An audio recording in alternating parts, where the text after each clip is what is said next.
we're going to take you to the White House, where President Trump is speaking after meeting with the European Commission president. Let's listen in. John, you're here someplace. Hi, John. Thank you. Senator Mike Crapo. Thank you, Mike. Senator Steve Daines. Senator Hoeven. Thank you. They're all here. Senator Cindy Hyde-Smith. Cindy, thank you very much. Senator James Lankford. James. Thank you, James. Senator Pat Roberts. He loves those farms. He loves the farmers like I do. Representative Diane Black. Diane, thank you. Representative Kevin Brady with our new tax bill. How's it coming, Kevin? Good? Representative Mike Conaway. Mike? Thank you, Mike. Representative Dan Newhouse. Thank you, Dan. Representative Kristi Noem. I have to call her governor now. That was a great win. Thank you, Kristi. Representative David Reichert. David, thank you. So we had a big day, very big. We met right here at the White House to launch a new phase in the relationship between the United States and the European Union, a phase of close friendship, of strong trade relations in which both of us will win, of working better together for global security and prosperity, and of fighting jointly against terrorism.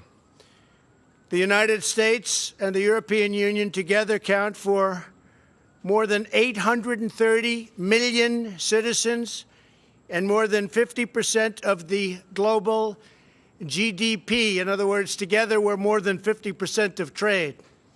If we team up, we can make our planet a better, more secure, and more prosperous place. Already today, the United States and the European Union have a $1 trillion bilateral trade relationship, the largest economic relationship anywhere in the world. We want to further strengthen this trade relationship to the benefit of all American and European citizens. This is why we agreed today, first of all, to work together towards zero tariffs, zero non-tariff barriers, and zero subsidies on non-auto industrial goods. Thank you. Thank you. Thank you. We will also work to reduce barriers and increase trade in services, chemicals, pharmaceuticals, medical products, as well as soybeans. Soybeans is a big deal. And the European Union is going to start almost immediately to buy a lot of soybeans. They're a tremendous market. Buy a lot of soybeans from our farmers in the Midwest primarily. So I thank you for that, Jean-Claude. This will open markets for farmers and workers, increase investment, and lead to greater prosperity in both the United States and the European Union. It will also make trade fairer and more reciprocal, my favorite word, reciprocal. Secondly, we agreed to a strengthening of our strategic cooperation with respect to energy. The European Union wants to import more liquefied natural gas, LNG, from the United States, and they're going to be a very, very big buyer. We're going to make it much easier for them, but they're going to be a massive buyer of LNG, so they'll be able to diversify their energy supply, which they want very much to do, and we have plenty of it. Thirdly, we agreed today to launch a close dialogue on standards in order to ease trade, reduce bureaucratic obstacles, and slash costs dramatically. Fourthly, we agreed to join forces to protect American and European companies from better and really better than ever. We've never done like we're doing. I can say from the standpoint of the United States, we've never done this well, but we're going to do a lot better after we do this deal and other deals that we're currently working on. Likewise, the European Union is going to do better, stronger, bigger.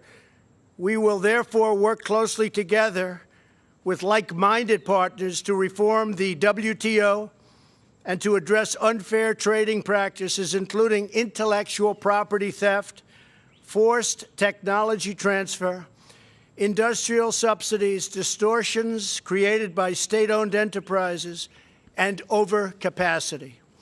We decided to set up immediately an executive working group of very intelligent people on both sides.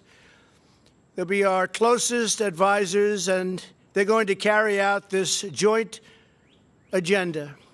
In addition, it will identify short-term measures to facilitate commercial exchanges and assess existing tariff measures and what we can do about that to the betterment of both. While we are working on this, we will not go against the spirit of this agreement unless either party terminates the negotiation. So we're starting the negotiation right now, but we know very much where it's going. We also will resolve the steel and aluminum tariff issues, and we will resolve retaliatory tariffs. We have some tariffs that are retaliatory, and that will get resolved as part of what we're doing. And with that, Jean-Claude, please. Mr. President, ladies and gentlemen, when I was invited by the President to the White House, I had one intention.